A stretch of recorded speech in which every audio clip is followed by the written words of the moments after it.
नमस्कार,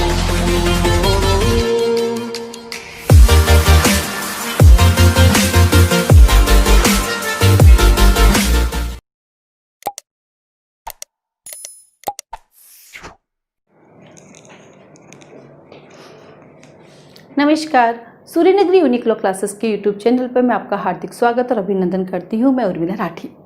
बात करें जुडिशरी की एग्ज़ाम की। अब जुडिशरी के एग्ज़ाम में हमारे पास दो तरह के जुडिशरी के एग्ज़ाम हो गए, एक हो गए हायर जुडिशरी, एक हो गए लोअर जुडिशरी।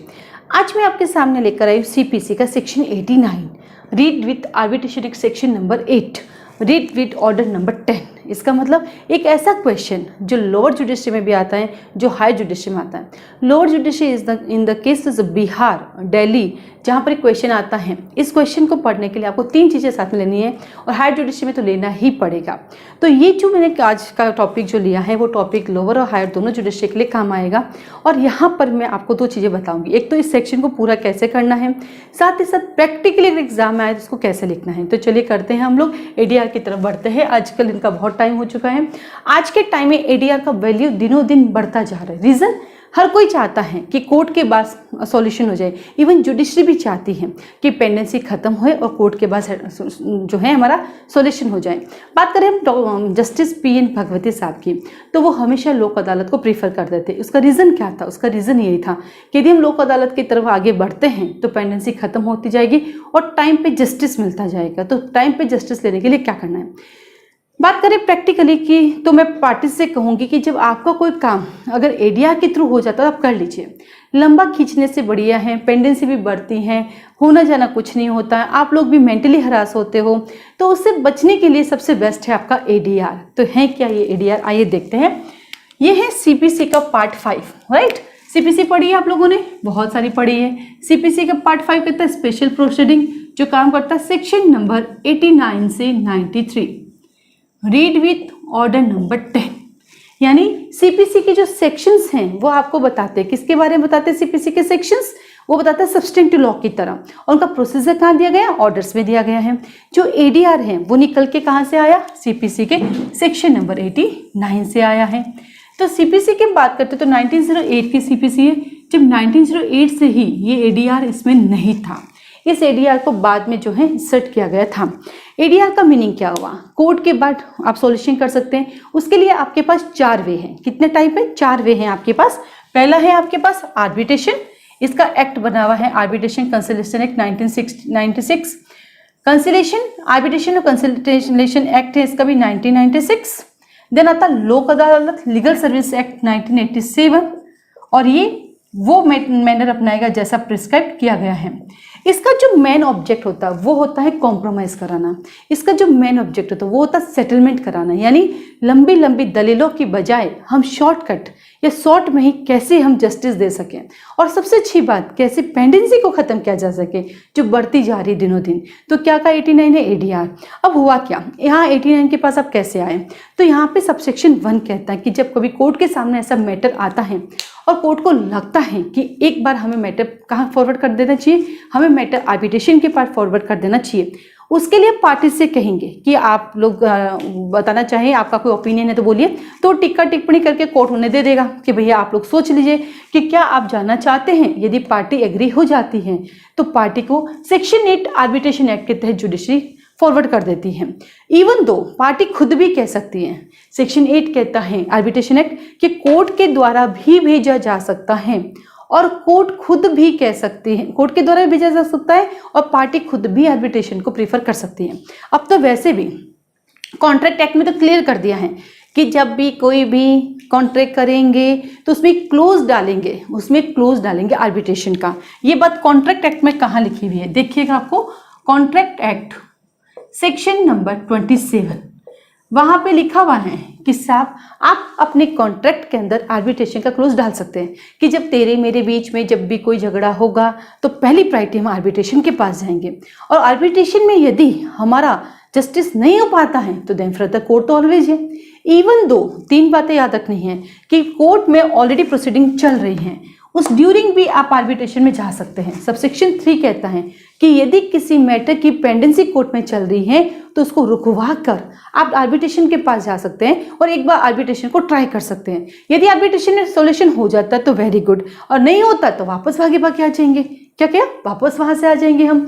तो क्या कह रहा है आपके पास 89 का सबसेक्शन 1 कहता है मेरे पास 4 चीजें हैं, और सबसेक्शन 2 ने इन चारों के एक्ट के नाम बताए गए, इसलिए सबसेक्शन 1 भी यही है और साथ में सबसेक्शन 2 को भी मैंने यही कर दिया। ये 1996, ये भी 1996, ये 1987, और यहाँ पर वैसा मैनर करेगा जैसा कि स्टेट गवर्नमेंट प्रिस्क्राइब करे, सरकार करे, सेंट्रल गवर्नमेंट करे, स्टेट गवर्नमेंट करे, जो भी वहाँ प्रिस्क्राइब करेगी, सीपीसी प्रिस्क्राइब करेगी, वैसे इस मैनर को फॉलो करेंगे। ठीक है साहब, चलिए यहाँ पर हो गया। कब करेगी, यहाँ से आपको कैसे रवन करेगी, तो आइए ऑर्डर नंबर 10।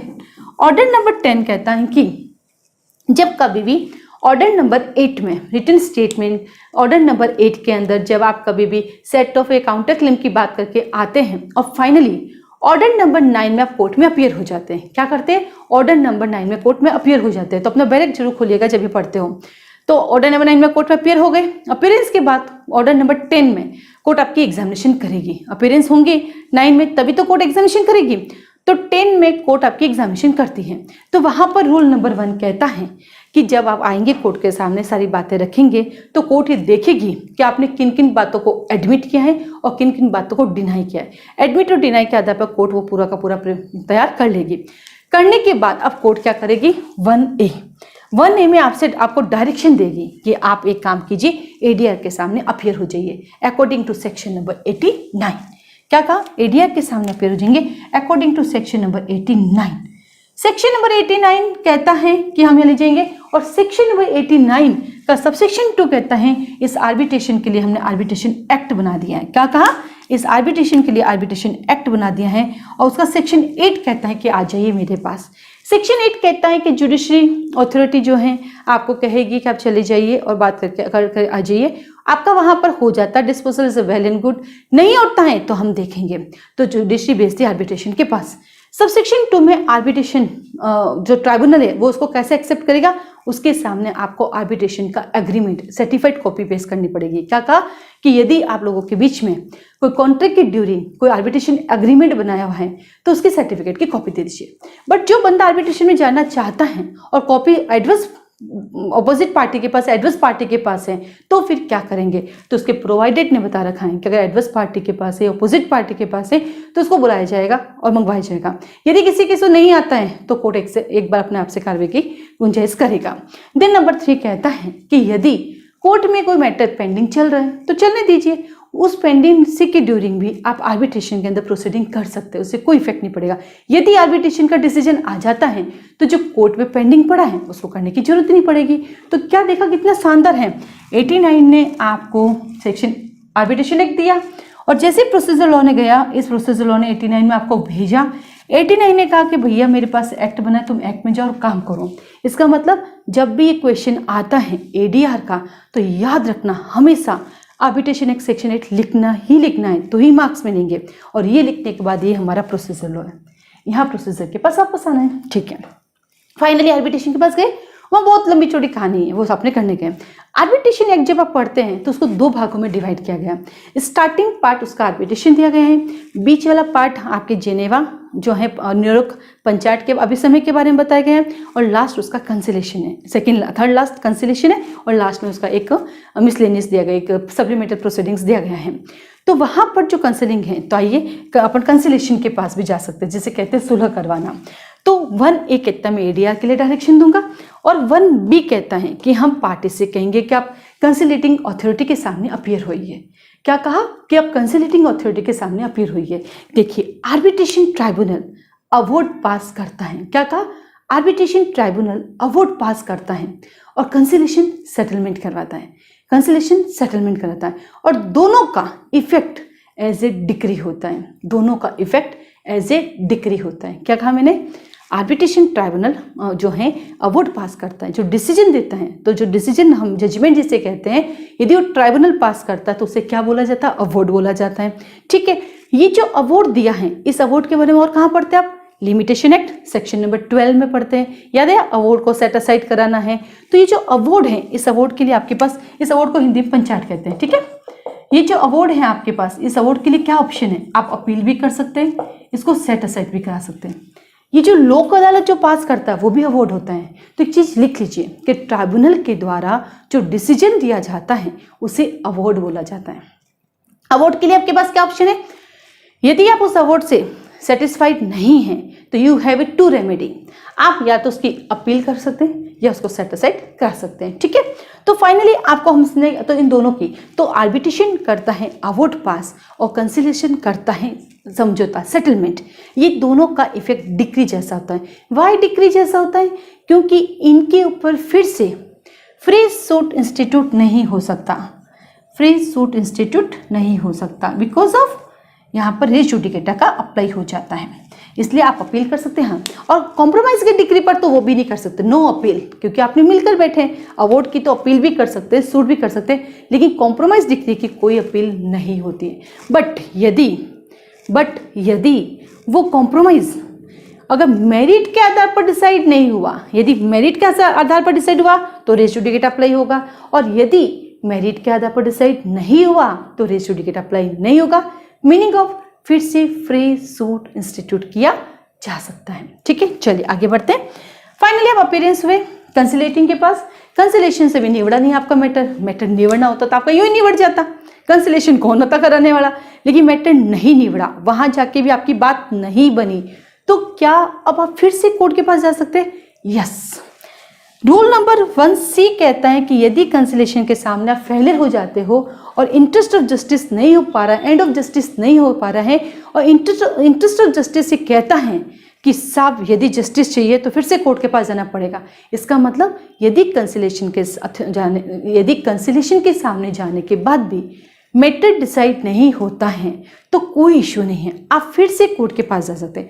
यानी कोर्ट ने जस्ट एक एफर्ट किया कि यदि कोर्ट के विदाउट भी, अगर कोर्ट के बाहर एडीआर के थ्रू भी अगर आपका सॉल्यूशन हो जाता तो वेल एंड गुड, इससे बेस्ट आपकी लाइफ में कुछ नहीं हो सकता, और कोर्ट की पेंडेंसी को भी थोड़ा सा रिलैक्स मिलेगा। लेकिन यदि वहाँ नहीं हुआ तो कोर्ट ये डिनाई नहीं करती है कि मैं दोबारा तुम्हारा केस नहीं लूंगा। कोर्ट तो ऑलवेज रेडी, वो तैयार हैं वो आपका केस लेने के लिए, बट कोर्ट चाहता है कि लंबी लंबी दलीलों से आप बचे और आपका काम थोड़ा जल्दी से हो जाए, जो चीज़ जिसकी है उसको मिल जाए, दोनों पार्टी खुश हो जाए। लेकिन यदि नहीं होता है तो 1C कहता है डोंट वरी, हम वापस आपको कोर्ट के पास भेज देंगे और कोर्ट आपकी प्रोसीडिंग करेगा। सेम ये भी सेक्शन 8 यही कहता है कि यदि डिसीजन हो जाता तो वेल एंड गुड, और यदि नहीं हो जाता है तो वापस कोर्ट के पास जा सकते हैं। तो याद रखिएगा कि जब कभी भी हम आपको एडीआर के लिए भेजते हैं, यानी हम मतलब कोर्ट आपको भेजती है, इन द केस वहां आपकी बात नहीं बनेगी तो ये बाउंडेशन नहीं है, आप फिर से कोर्ट के पास आ सकते हैं।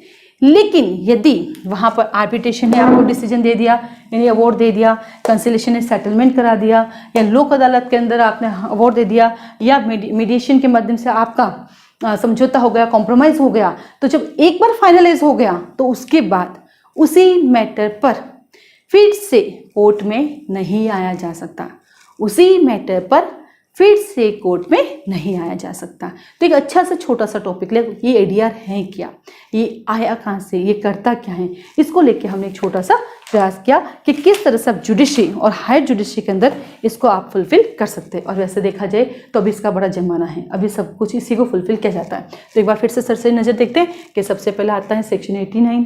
सेक्शन 89 सबसेक्शन 1 आपको 4 वे बताता है, सबसेक्शन 2 इन चारों वे का एक्ट बताता है। फिर जब आप जाते हैं प्रोसीडिंग करने ऑर्डर 10 में, जब आपकी एग्जामिनेशन स्टार्ट होती है तो पहली प्रायोरिटी एडीआर को दी जाती है। यहाँ जब कोर्ट फॉरवर्ड करता है तो आर्बिट्रेशन एक्ट सेक्शन 8 आ जाता है, सेक्शन 8 को अप्लाई करते हुए वो भेजते हैं आर्बिट्रेशन एक्ट के अंदर। यदि आर्बिट्रेशन एक्ट में सब कुछ मैटर सॉल्व आउट हो जाता है, अवार्ड पास हो जाता है, इज वेरी गुड। यदि वो अवार्ड आपको पसंद नहीं आता है तो यू हैव ए 2 ऑप्शन, आप अपील कर सकते हैं, आप सेट असाइड कर सकते हैं, बट उसी मैटर में फिर से सूट इंस्टीट्यूट नहीं होगा। बट यदि अवार्ड पास नहीं हो पा रहा, सॉल्यूशन नहीं हो पा रहा है, तो आप फिर से कोर्ट में आ सकते हैं। आपको हमने कंसिलेशन के पास भेजा, वहां पर भी आपका मैटर नहीं बन पाया, डिसीजन नहीं हो पाया, हम फिर से आपको कोर्ट के पास भेज सकते हैं। हमने एक ट्राई आपके लिए लोक अदालत में की, लोक अदालत में भी आपका सॉल्यूशन नहीं हो पाया, हम फिर से आपको कोर्ट में भेज सकते हैं। हमने एक बार कोशिश की आपके बीच बचाव करने की, मेडिटेशन कराने की, बट वो भी आपसे नहीं बना है, मेडिटेशन कराने की, सॉरी, वो भी नहीं बना है, तो आप कोर्ट के पास आ सकते हैं। कोर्ट के दरवाजे हमेशा आपके लिए खुले हैं, पर कोर्ट की ये कोशिश रहती है कि यदि आपका एडीआर के थ्रू हो जाता है तो इससे बेस्ट कुछ हो ही नहीं सकता। ठीक है, अब आपके पास एग्जाम में मेन में क्वेश्चन आता है, आपको पता होना चाहिए मुझे 89 ऑर्डर 10 के कौन कौन से रूल और साथ में सेक्शन 8 हमें लिखना है। इन तीनों को यदि आप लिखते हैं, 4 नंबर का क्वेश्चन है या 5 नंबर का, पूरे के पूरे मार्क्स मिलेंगे। राजस्थान की लोअर जुडिशरी यानी आरजेएस के अंदर पहले ये सिलेबस में हुआ करता था आर्बिट्रेशन, तो सेम यही एग्जाम में क्वेश्चन आया था सेक्शन 8 रीड विद 89, तो ये एग्जाम में आते रहते हैं। तो ये था आर्बिट्रेशन एक्ट को कैसे तैयार करना है, आर्बिट्रेशन एक्ट को 89 के साथ कैसे पढ़ना है और ऑर्डर्स क्या क्या कहते हैं, ये आपको पता होना चाहिए। देन इसके आगे मैंने लिखा स्पेशल केस सेक्शन 90। पता है क्या होता है स्पेशल केस? इस स्पेशल केस की हम बात करते हैं तो यहाँ पर आता है फ्रेंडली सूट। किसकी बात आती है? फ्रेंडली सूट की। तो फ्रेंडली सूट कैसे किया जा सकता है, आप एक बार इसका स्क्रीनशॉट भी ले सकते हैं।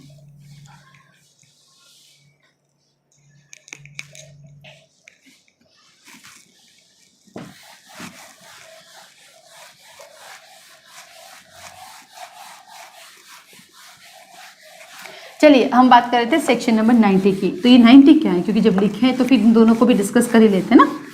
तो सेक्शन नंबर 90 क्या है? 90 कहता है स्पेशल केस। इसके लिए भी एक ऑर्डर बना हुआ है, ऑर्डर नंबर 36।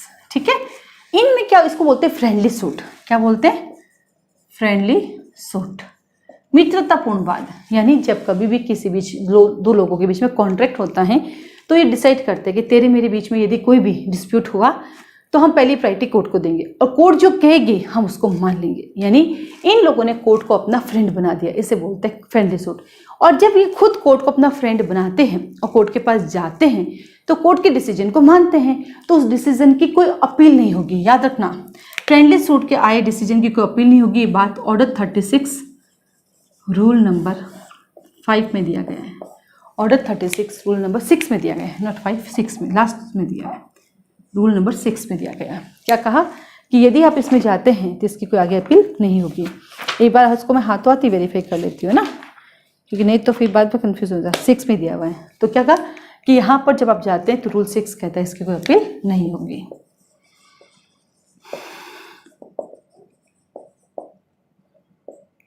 ठीक है, तो ये था आपका फ्रेंडली सूट। फिर आता है आपके पास पब्लिक न्यूसेंस। ये क्वेश्चन आता रहता है। पब्लिक न्यूसेंस की हम बात करते हैं तो सीआरपीसी में कहाँ है 133, आईपीसी में कहाँ है 268 और कहाँ पढ़ते हैं टॉर्ट में।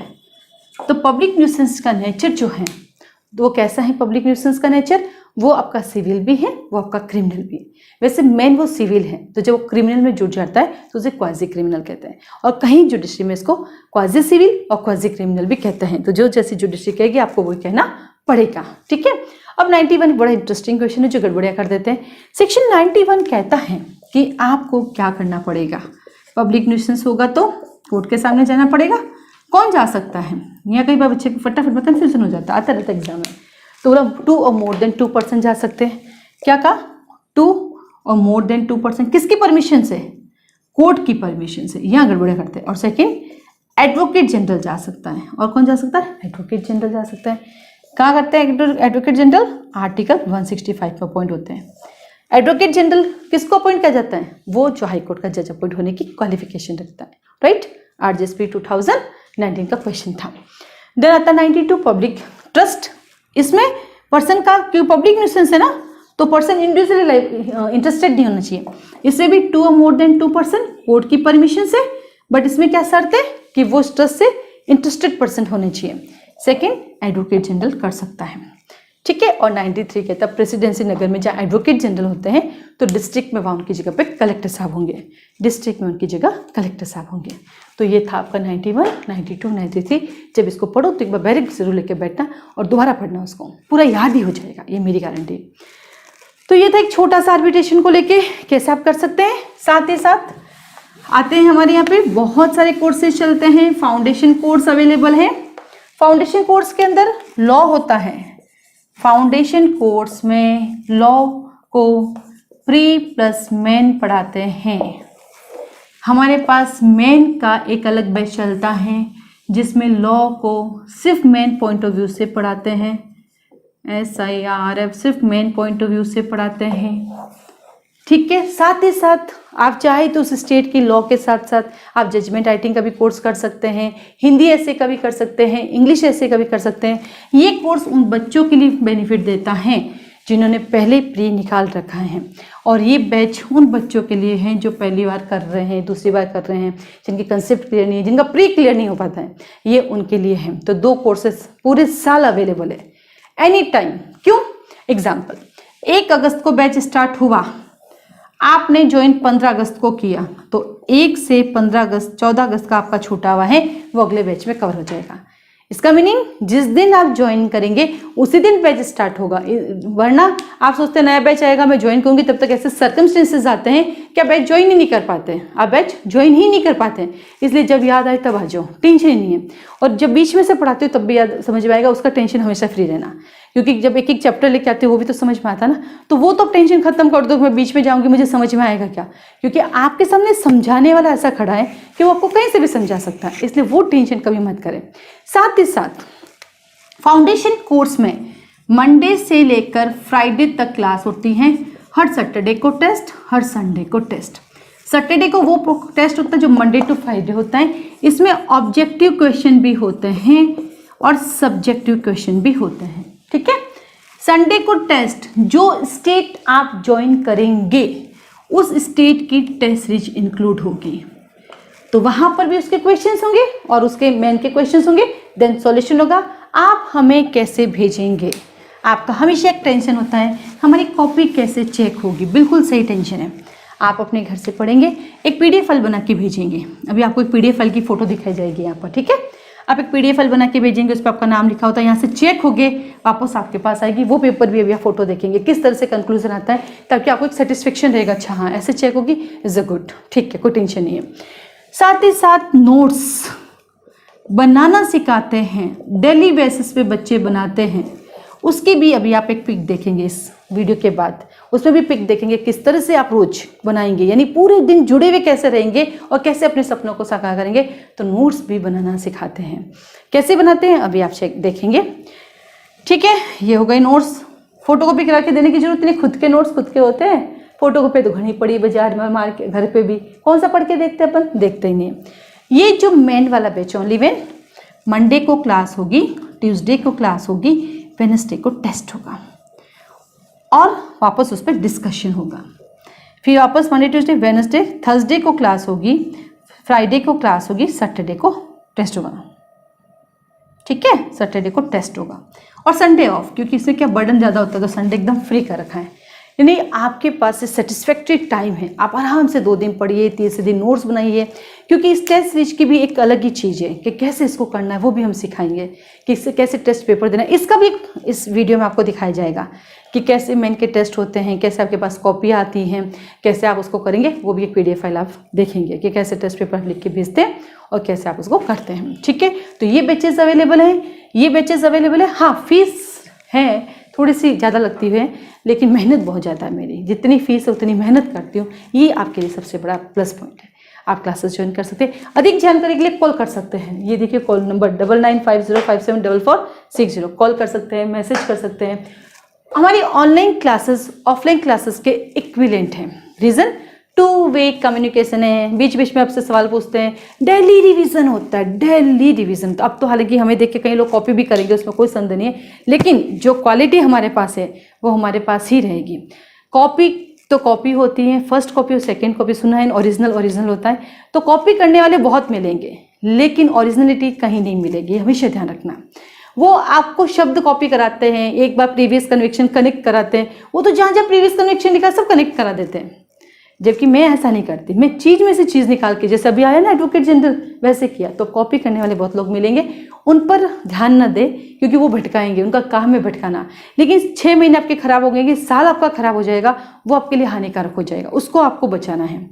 इसलिए आपको वो चूज करना है जो आपके लिए बेस्ट है, क्योंकि दुनिया तो भटकाएगी, अरे वो बेकार है यार, उसके पास मजा नहीं, उर्मिला में अरे बेकार है, वो तो करेंगे, लेकिन यू डिसाइड कि आपको क्या करना है। यूट्यूब पे देखते हो ना, वहाँ उर्मिला में भी पढ़ाती है ना, तो कई बार खुद का सोचिए कि मुझे क्या फोकस करना, मुझे क्या लेना है। मैंने देखे स्टूडेंट यहाँ आके गया, ज्वाइन नहीं किया, किसी कारण से दूसरा ज्वाइन करना पड़ा, वापस जयपुर चला गया, और देन वो मुझे एक मैसेज करता कि मैं ऑलवेज मैं आपका स्टूडेंट रहूँगा, गुरु माँ आप मेरी हमेशा रहेगी। कुछ परिस्थितियाँ थी मैं आपको ज्वाइन नहीं कर पाया, क्यों कि किसी ने कह दिया वो अच्छा नहीं है, उसने कहीं और फीस जमा करा दी, अब उसके पास 2 बार फीस नहीं है।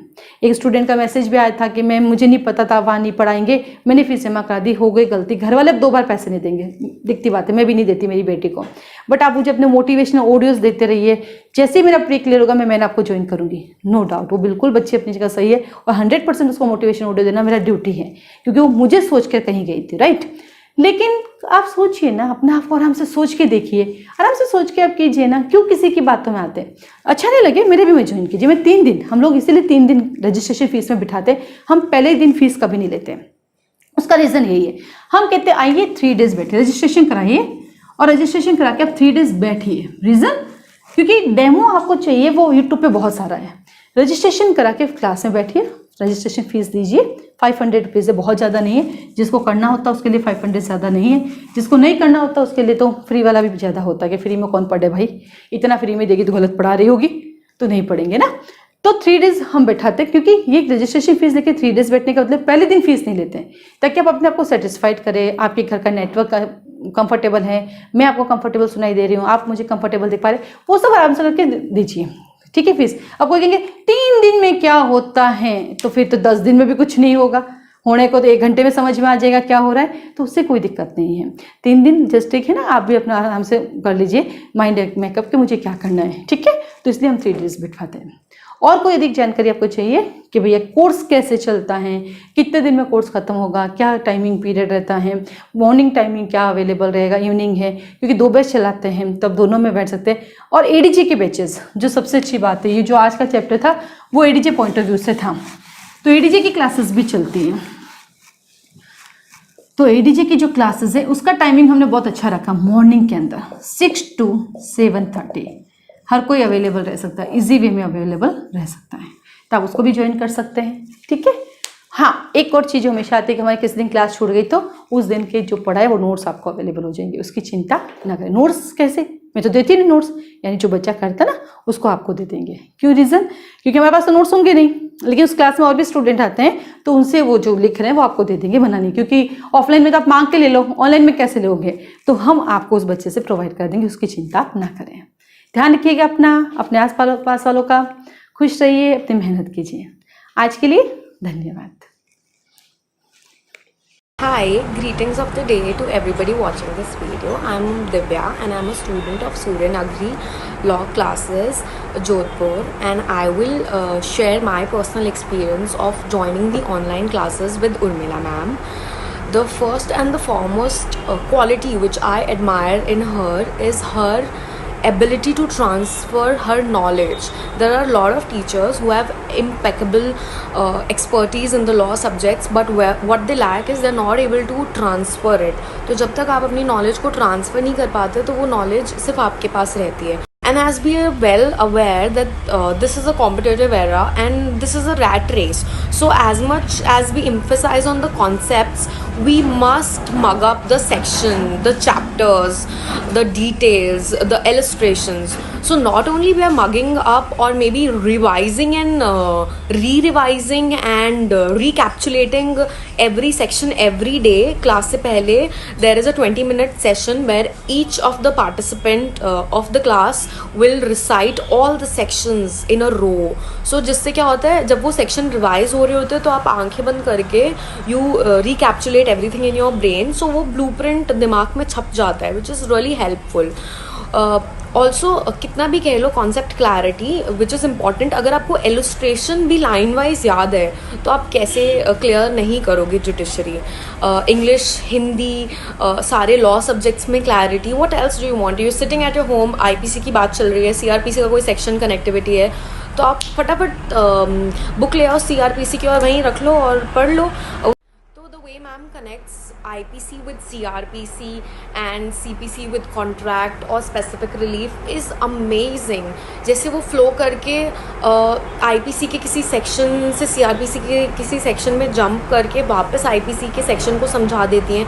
Otherwise IPC में भी बहुत सारी चीज़ें relatable हैं, जैसे कि कहीं पे property, reputation, person की बात हो रही है तो किन किन sections में ये same बात हुई थी या किन किन sections में ये same punishment है, इतना मतलब crisp detail में समझा देती हैं, which is again a brilliant thing. Also जैसे कौन कौन से सेक्शंस में अरेस्ट बाय फीमेल होगा, if there is a female, तो सब सेक्शंस का अलग से एक टेबल बना देना. कितनी हेल्प हो जाती है और कितना ज़्यादा ब्रेन स्ट्रॉमिंग होती है. Your brain is always on a mode where it's jumping from one thing to another. तो इससे ब्रेन की बहुत ज़्यादा प्रैक्टिस हो जाती है, प्लस कॉन्फिडेंस बिल्डअप होता है कि आपको आता है. Apart from that, we do daily meditation for relaxation of brain. She gives us daily motivational audio notes and audio messages. Apart from that, if you're feeling overwhelmed someday, like there are days where you'll be feeling low and overwhelmed, and I certainly do when because I'm facing certain health issues, so I call her up and then she'll help you calm down and she'll motivate you and she'll give you hope and she'll push you up to do one more extraordinary thing in your day and that's amazing. उसके अलावा जो कल पढ़ा था उसके notes PDF में आप ma'am को सेंड करते हो every day and then she will tell you कि नोट्स में क्या कमी रह गई. टेस्ट सीरीज़ हैं, हर हफ्ते जो पढ़ा है उसका टेस्ट होता है सैटरडेज़ को, जिसका रिव्यू मैम देती हैं. टेक्स्ट को पूरा एक्सप्लेन करती हैं क्रिस्पली कि कौन से सेक्शन में क्या लिखना चाहिए था. ऑब्जेक्टिव्स और सब्जेक्टिव दोनों के टेस्ट होते हैं, विच इज़ कितना मतलब हेल्पफुल है. फिर नोट्स का PDF भेज देंगी, अगर कोई अमेंडमेंट है उसका PDF भेज देंगी, प्लस सारे के सारे केस लॉज अच्छे से समझाएंगी, उसमें क्या हुआ था ये भी बताएंगी, which is helpful in a way. It makes my life easier, it makes me understand concepts बहुत अच्छे से.